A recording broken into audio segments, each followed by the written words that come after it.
Bimbel Quran Rubaiyat berawal dari keprihatinan kita terhadap 120 juta penduduk Indonesia yang tidak bisa membaca Al-Quran. Maka kami sajikan belajar membaca Al-Quran dari nol, kemudian mahir membaca Al-Quran, kemudian menghafal Al-Quran dan memahami Al-Quran dalam kelas privat, dan kemudian eksklusif satu hari bisa membaca Al-Quran. Insya Allah mudah-mudahan masyarakat Indonesia tertolong. Assalamualaikum warahmatullahi wabarakatuh. Waalaikumsalam warahmatullahi wabarakatuh. Sahabat Rubaiyat, kembali lagi di Bimbel Quran Rubaiyat, tentunya bersama saya Wahyu Nur Huda. Dan kali ini spesial sekali, saya bersama dengan salah satu tamu saya, itu ada Mas Hifni. Assalamualaikum Mas Hifni. Waalaikumsalam warahmatullahi wabarakatuh. Oke, gimana kabarnya Mas Hifni? Alhamdulillah. Alhamdulillah. Oke. Alhamdulillah sehat. Jadi untuk kegiatannya apa nih Mas Hifni selama bulan Ramadan ini? Perkenalkan dulu, nama saya Hifni, lengkapnya Muhammad Hifni Zarkasi. Saya asli Klaten. Asli Klaten. Kelahiran Klaten 4 September 86. Masya Ya, Allah. kayak gitu ya. Setelah 10 tahun ya sama saya. Udah tua, tapi masih suka Masya dipanggil Allah. Mas. Iya. Anak saya 2, istri 1. Saya sekarang tinggal di Glodokan, rumah Glodokan, Klaten Selatan. Untuk aktivitas saya memang nggak jauh dari rutinitas apa ya, main-main tapi menghasilkan, intinya Masya gitu. Allah ya. Ya kita pokoknya jalan. Ya kita ada bisnis kecil-kecilan di daerah Klaten Tengah situ. Kita punya toko di sana, toko komputer ya. Kita memang bergerak di bidang IT. Itu sudah saya tekuni dari tahun 2008 ketika saya masih kuliah. Oh, Masya Allah. Cuma memang itu belum fokus karena memang jurusan saya itu bukan di IT. Saya lulusan peternakan UGM. Oh, Agak Masya Allah. jauh memang. Jauh dari dunia laptop, tapi apapun itu Allah itu kan memberikan rezeki itu kan dari arah mana-mana. Tinggal kita bagaimana menyambutnya, bagaimana passion kita untuk mencari. Yang penting halal. Oh, Dan Masya halal, Allah. barokah, dan bisa untuk ya dakwah ya semacam Iya, itu. Masya Allah. Nah, kita di bulan Ramadan ini kegiatannya ya nggak terlalu banyak. Artinya gini, kalau rutinitas kerjaan ya karena saya itu orang lapangan ya Mas Wahyu, jadi memang gimana ya, dari dulu itu saya tuh suka ketemu orang, intinya gitu. Dari sejak SMA itu suka ngobrol, ketemu orang, dan itu ternyata jadi bahan utama untuk bekerja. Relasi ya Mas ya? Relasi, Masya betul. Allah, ya. Jadi dari obrolan-obrolan singkat kita dapat waspon.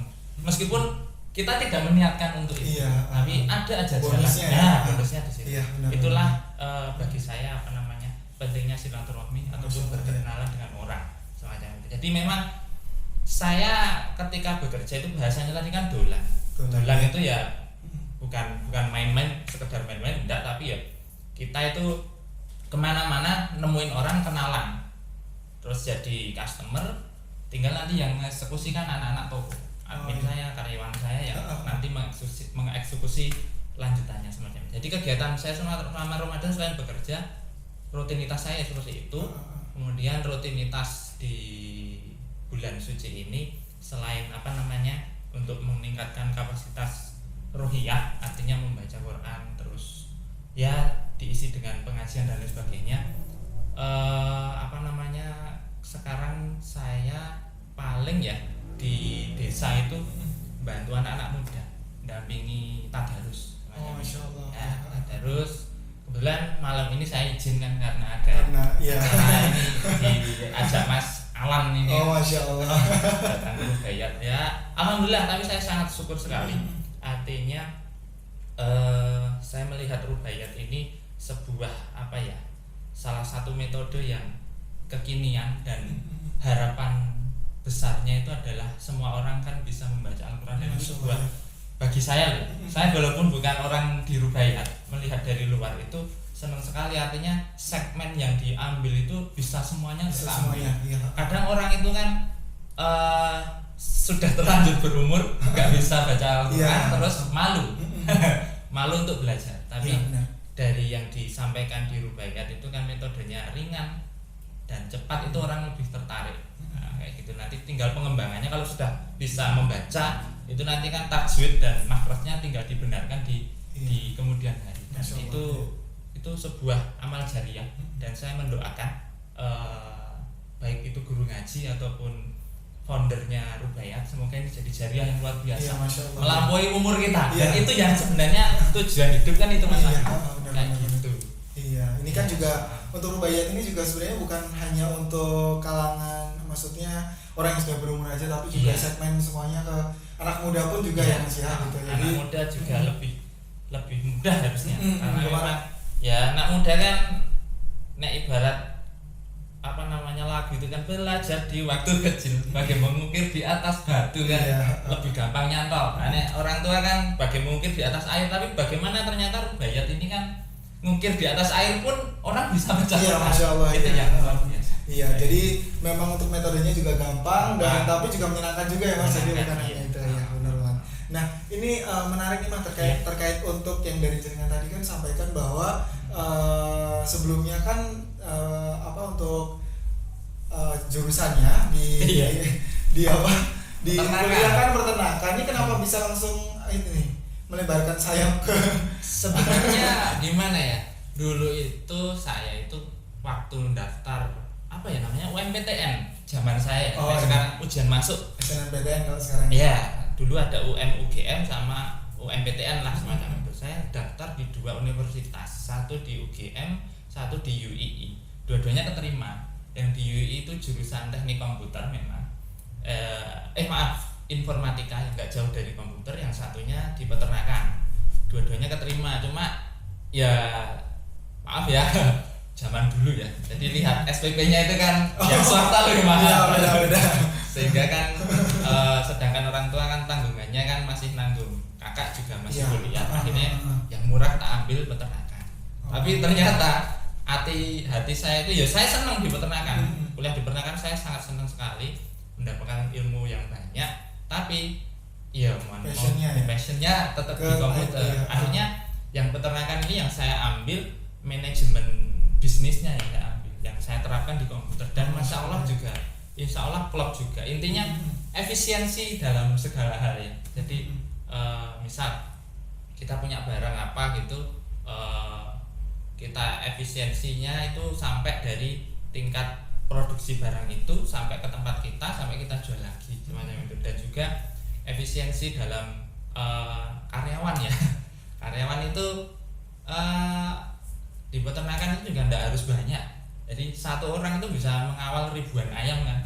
Nah, satu orang juga bisa mengawal beberapa ratus servisan gitu. Cukup 3 orang pun karyawan saya 3 yang jalan ini. Ada marketing, ada teknisi, ada admin, bagian admin semacam itu. Itu saya sudah merasa cukup kayak gitu. Jadi paling itu aja manajemen bisnis di sana, efisiensi, efektivitas dalam kinerja sehingga marginnya dapat gitu. Itu aja. Kerja di passion itu emang menyenangkan ya. Ya apalagi ya itu tadi ketemu orang. Jadi menjalin relasi. Makanya kemarin saya itu waktu sempat kena COVID kemarin. Masya Allah. Itu kan saya stresnya karena gak ketemu orang itu. Makanya gak sembuh-sembuh. Harus 1 bulan baru sembuh. Begitu bisa sembuh ketemu orang langsung sehat lagi. Masya Allah. Karena memang seneng ngobrol kan. Ini kalau udah ngobrol nggak bisa diem. Karena di kamar sendiri jadi akhirnya cuma diem aja. Lihat istri aja dari luar. Dia cuma lewat. Masya Allah. Iya. Oke, terkait untuk bisnisnya Mas Hifni ini kan di komputer ya. Ini Innova ya Mas ya. Innova. Gitu kan ya. Jadi ini kan dari tim kita kan sempat dengar bahwa di bisnisnya Mas Hifni ini kan memang merekrut untuk karyawan-karyawan yang harus bisa untuk membaca Al-Quran gitu. Gitu. Nah, kenapa sih kalau dari Mas Hifni sendiri itu menjadi salah satu syarat yang memang digunakan untuk pendaftaran di. Kalau untuk pendaftaran karyawan itu sebisa mungkin karena memang ya kita ownernya kita kan muslim. ya kalau bisa. Jadi gini, bisnis itu saya sepakat dengan pendapat bahwasanya bisnis itu kan tidak hanya sekedar untung dan rugi, ada yang benar-benar semacam itu, namun surga dan neraka. Artinya ketika kita itu berbisnis, dengan berbisnis itu kita bisa menghantarkan kita dan seluruh staf itu masuk surga, bisa juga menghantarkan kita pada neraka gitu. Nah, pondasi utamanya adalah tauhid di sana. Sebenarnya prasyarat utamanya adalah kalau di tempat kita itu yang penting sholat. Masya Allah, ya. Dia itu harus sholat. Karena apa? Kalau nggak sholat, itu peluangnya kan maksiat lebih besar. Itu berefek nanti. Iya. Pasti akan berefek. Efeknya apa? Di omset. Kalau omset berefek, otomatis semua karyawan, tidak hanya saya, semuanya menanggung. Karena sistem penggajian kita kan baik omset juga selain gaji pokok gitu. Kalau omsetnya naik ya ada bonus macam itu. Kalau omsetnya turun atau standar ya wis kayak gitu kan. Omsetnya ketilep karena perbuatan maksiat salah satu anggota kita, ya udah nanggung gratis. Sebenarnya poin utamanya adalah sholat Mas Fahmi. Kalau untuk membaca Al-Quran harus wajib itu, saya berpendapat satu poin ya. Kebetulan ya, di tempat kita tidak wajib ya, cuma saya mau sampaikan gitu. Jadi idealnya, jadi bahasanya lebih ke arah idealnya bisa membaca Al-Quran. Gitu. Kalau wajib, khawatirnya gini, kalau wajib ketika ditinggalkan kan menjadi nggak baik juga gitu loh. Artinya gini, ketika saya membutuhkan potensi seorang teknisi dan itu ada pada si A itu belum bisa membaca Quran, karena syaratnya harus wajib baca Quran, si A nggak bisa jadi masuk. Sedangkan adanya si B yang bisa membaca Al-Quran, tapi saya harus ngajari beberapa bulan untuk mengerjakan sebuah servisan misalnya. Itu kan butuh waktu, butuh tenaga, butuh biaya juga. Sedangkan konsep bisnis saya kan seefisien mungkin. Gitu.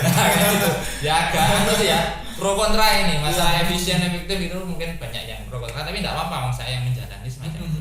Nah, padahal ketika kita tidak mensyaratkan itu, malah itu peluang, itu anak masuk ke kita, nanti kamu bisa baca Quran belum? Nah, ternyata kalau belum ya kita linkkan sama Rubaiyat. Ayo Rubaiyat, tolong nih karyawan saya diajarin.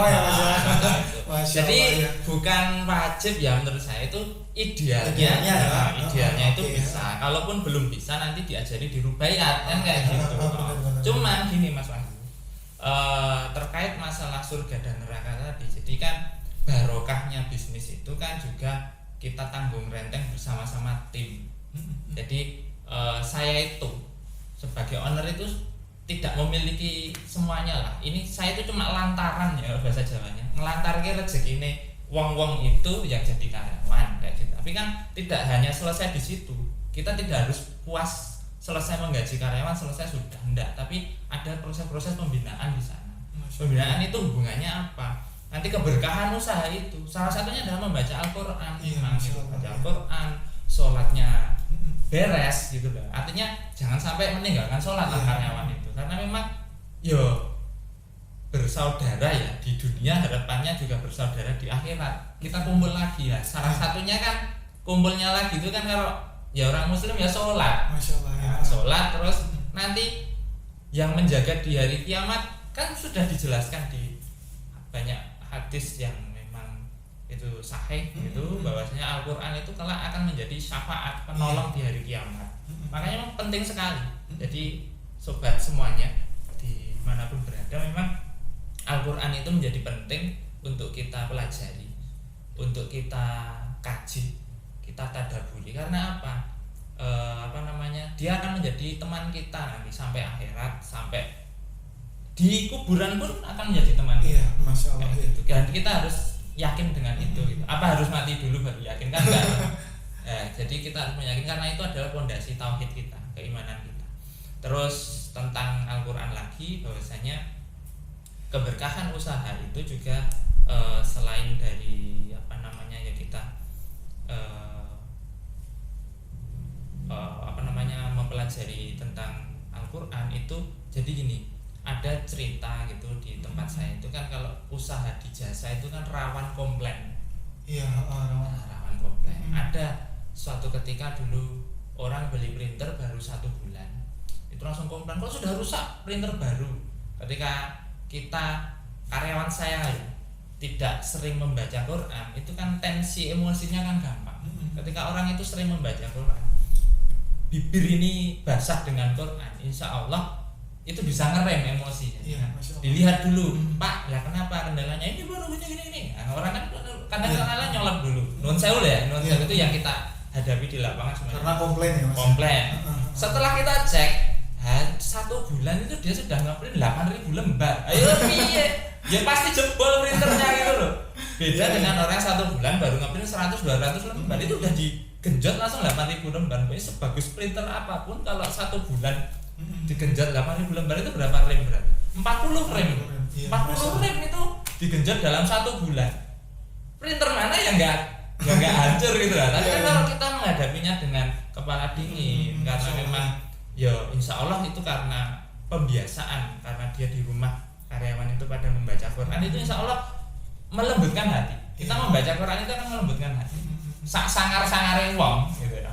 Sak sangar-sangare wong itu bahasa Jawa ya. Nek kuwi kerep maca Quran itu tetap orangnya hatinya lembut kok. Masyaallah ya. Sangar casing-e tok gitu. Tapi hatinya lembut.